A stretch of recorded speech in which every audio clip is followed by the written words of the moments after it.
I'll show you another way of using the leftover cheese using here. leftovers, okay. So this one we cut in small pieces like this.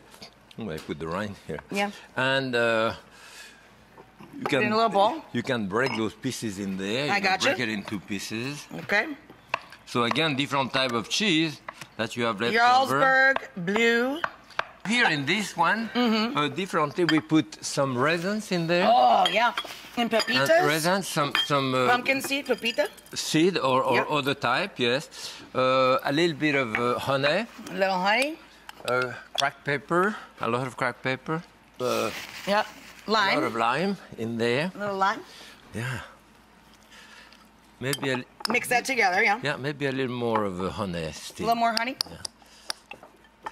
So you mix that, and it's different than the other one. The other one is garlicky, very salty. This one's sweeter. This one is sweet and salty. With the honey and all that, it's quite good too. It's different.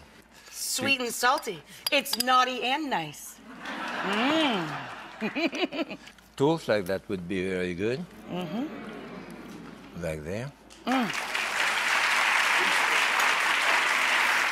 It really is Christmas for you today because Jacques not only brought a copy of his book, he signed every one of them.